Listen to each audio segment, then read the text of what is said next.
The subway train that only runs at 3:07 a.m., and it knows who you are. I don't take the subway often. In fact, I usually avoid it. The last time I used it was over 2 years ago, when I needed to catch a late-night train for a job interview. I was exhausted, the city felt colder than usual, and something about the hum of the subway tunnels made me uneasy. But that night, something strange happened. I had just missed the last train on the main platform. It was late, probably around 1:30 a.m., and the station was almost empty. I stood there on the cold tiles, staring at the glowing "next train in 5 minutes" sign, when I heard a train approaching. It wasn't the usual screeching sound that you hear when the subway arrives, but more of a soft, steady hum. A calm sound. Odd, considering how late it was. I turned toward the tracks and noticed something off. The train that pulled in wasn't on the regular schedule. It didn't have a number or a destination listed. The lights inside the train flickered, illuminating the narrow windows. I hesitated, but I figured I could get to my destination faster and maybe avoid waiting another hour for the next train. The doors opened silently, and there was no conductor in sight. It was completely empty, and the seats were worn but not too dirty. The train had a strange, almost inviting feel, like it had been waiting for me. As I stepped inside, the doors closed behind me with a soft whoosh. I found a seat toward the middle and looked out the window. The train started moving, but it was slow, far slower than any subway I had been on. The station lights blurred past, their reflections stretching into ghostly streaks as the train descended deeper into the tunnel. That's when I noticed the clock on the wall. It was 3:07 a.m. I checked my phone, it read 1:58 a.m. I had only just gotten on the train a few moments ago, but somehow, time had shifted. It didn't make sense. I felt a growing sense of dread wash over me as the train slid through the darkness, but something pulled me in. My heart raced as I looked around. There was a strange stillness in the air. I began to realize that the train was no longer following its usual path. It was quiet, too quiet. There were no announcements, no voice over the intercom. But then, the flickering lights above began to blink faster, and I saw something, or someone, moving down the aisle toward me. The figure was hunched over, draped in a long, tattered coat that made it difficult to tell if it was human or something else. The person had no face, just a smooth, pale surface where eyes and a mouth should have been. My throat went dry, and I wanted to scream, but the train was so silent, my voice felt like it would drown in the air. I noticed the other passengers. There were dozens of them, sitting perfectly still, their eyes glued to the floor, their hands in their laps. They didn't look up. They didn't move. As I looked around, I realized they were all staring at me now, their pale faces fixed on mine, their blank eyes unblinking. And then, the hum of the train grew louder. I looked at the clock again. But it was still stuck at 3:07 a.m. Time was frozen. The train wasn't moving through the city, it was moving through something else. I didn't know what was worse, the fact that I was trapped in a subway car with these unblinking people, or the growing pressure of an invisible force pressing down on my chest.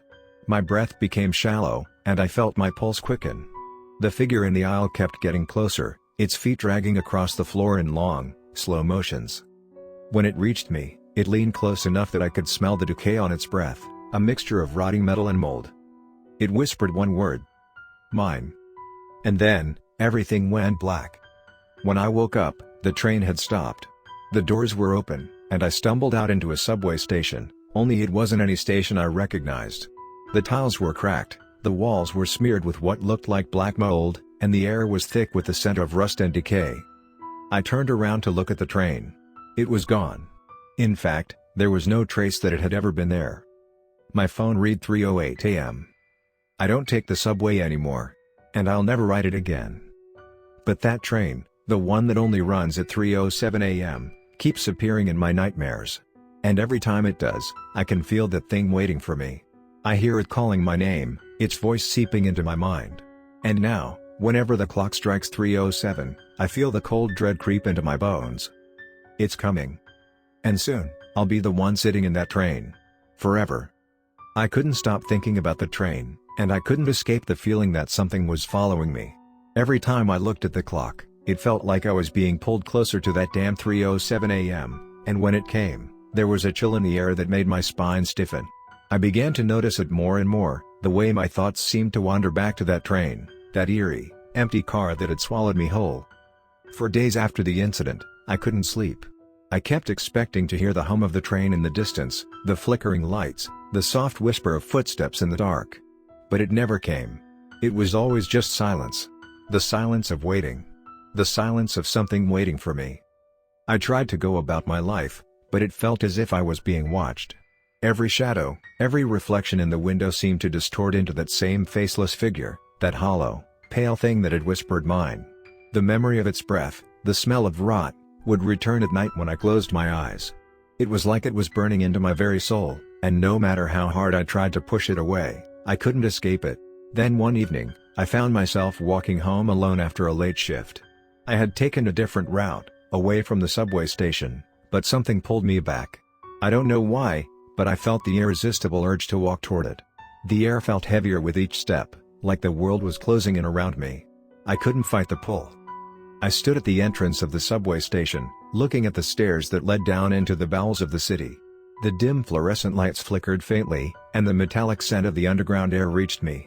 I was about to turn away when I heard it, the faintest hum, like a far-off train. My heart skipped a beat. I knew, deep down, that it wasn't the regular subway train. This wasn't just a figment of my imagination. That train, my train, was here. And it was waiting for me. I could feel it in my bones. I had to resist. I had to fight it. But the closer I got to the platform, the harder it became to pull away. My feet moved on their own, and before I knew it, I was standing on the platform, staring at the empty tracks. And then, I heard it, the screech of metal, the low hum that grew louder and louder. The train appeared out of the darkness, just like before. Silent. Smooth. Inhuman. It slid toward me as though it had always been there, as though it had been waiting for me to come back. The doors opened without a sound, and I knew that I had no choice. This time, there would be no escaping it. It was coming for me. I stepped inside, the doors closing behind me, and the air inside was thick with an odd, almost suffocating warmth. The same worn seats were there, the same quiet passengers, all with their pale, lifeless eyes, staring straight ahead, as though they were waiting for something, or someone, to join them. The figure appeared again, the same faceless creature, but this time it didn't just lean close to me. This time, it stood directly in front of me, its featureless face inches from mine. I could feel its cold, clammy breath against my skin, the scent of decay and something worse, something deeper, something ancient. Its hands were outstretched, and for the first time, I saw something new. Its hands were clawed, long and thin, like talons. It whispered again, its voice hollow and filled with malice. "You're here to stay now." I couldn't breathe. The words felt like a weight pressing down on me. My heart hammered against my chest as the train began to move, but this time, it wasn't just the usual sensation of motion. It felt different. It felt wrong. The train wasn't moving through the city anymore. It was moving through something else, something far darker. I could feel the very air change, the temperature dropping, the walls of the subway station turning into black, oppressive shadows. I felt the pull, like a dark gravity, dragging me deeper into something unknown. Suddenly, the passengers started to stir. Their eyes, once blank, began to focus on me, and I realized they weren't just waiting. They were hungry. They were waiting for me to become one of them. I tried to stand, to get away, but my legs felt heavy, like I was wading through tar. The figure in front of me started to smile, its mouth stretching wider and wider until it seemed like its face could never stop expanding. A jagged row of black teeth appeared in its mouth, the edges sharp as if they had been ground down to points. It reached for me, its clawed hands outstretched, and I screamed. But there was no sound. The train stopped. I looked out the window, and what I saw made my stomach twist into a knot. The tracks were gone. The familiar tunnels of the subway had vanished. Instead, there was only a vast emptiness, an endless black abyss. The figure smiled again, its grin widening. "It's your turn now," it said, its voice like the scraping of nails on glass. "You're one of us." I could feel my body starting to change. My limbs felt as though they were becoming part of the train, part of the endless journey. I was becoming trapped, bound to the train, bound to the passengers who had already given themselves over. Their faces, now twisted into grotesque masks, all turned toward me with hungry eyes. I realized they weren't just passengers, they were the train itself. They were its cargo. Its prisoners. And I knew then, deep down, what the train truly was. It wasn't a subway. It wasn't just some part of the city's transit system. It was a place between worlds, A place where time had no meaning. And it was collecting souls. And now I was one of them. As the train moved through the darkness, I could feel myself fading, my body becoming part of the endless loop. There would be no escaping it now. The train would continue to run at 3:07 a.m., and anyone foolish enough to step aboard would find themselves trapped. The train never stops. It never lets anyone off. And soon, there would be someone else, someone new, standing at the edge of the platform, waiting for the train that always arrives at 3:07 a.m. I wonder who it will be. And I wonder if they'll notice the vacant eyes staring back at them from the shadows of the train. The train is still out there. Waiting. I don't know how long it's been since I boarded that cursed train. Days? Weeks? Time doesn't feel real anymore. It's hard to keep track of anything. When you're on the train, the rules of time, reality, they all bend and stretch in ways that make no sense. There are no windows here, no clocks, just endless tunnels stretching into blackness, but I feel it, deep down. The world outside is still turning. The clock still ticks. But here, time is forgotten. The passengers. They don't speak. They don't move. But they're always there, sitting in their seats, staring straight ahead with vacant eyes, all of them dressed in tattered clothes, the remnants of lives long lost. Every single one of them is me. Or they were once me. I've asked them questions, quiet whispers in the thick, oppressive silence. Where are we going? I asked the first night. No one answered. The silence only deepened, like the air itself was absorbing all sound. It felt suffocating.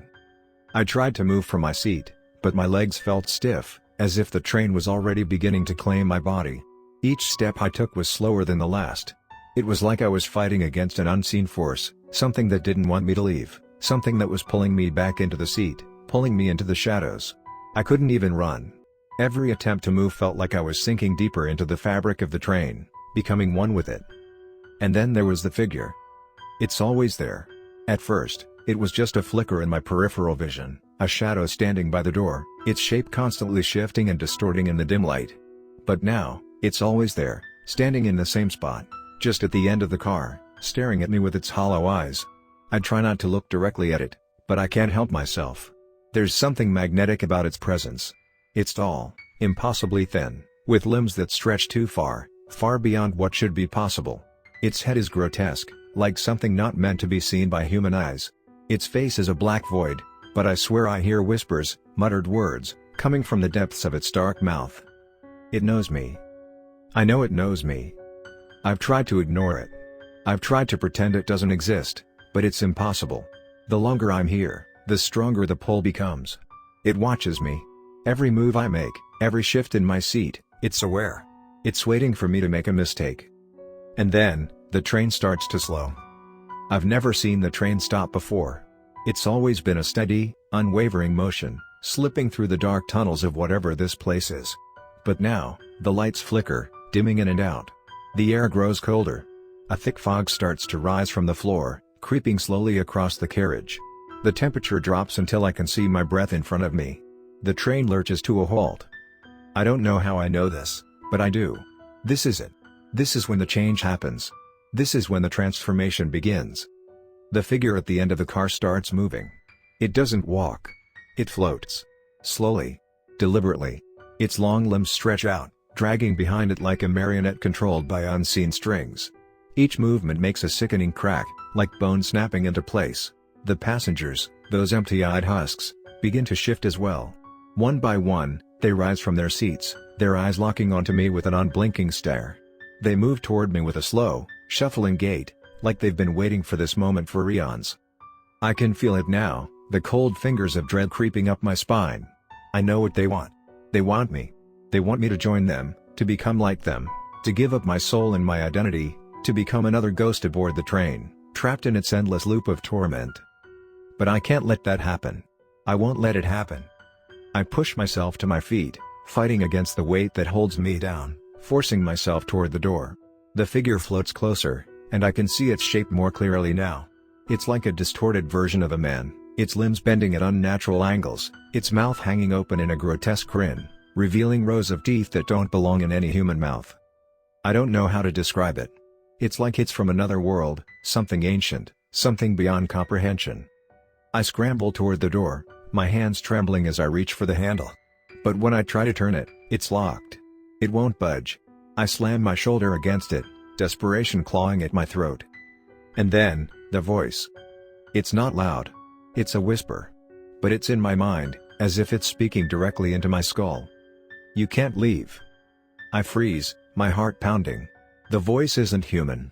It's cold, like the scrape of metal on stone, a sound that makes my skin crawl. I turn slowly, the hairs on my neck standing on end. The figure is now right in front of me, its face so close that I can feel its breath on my skin.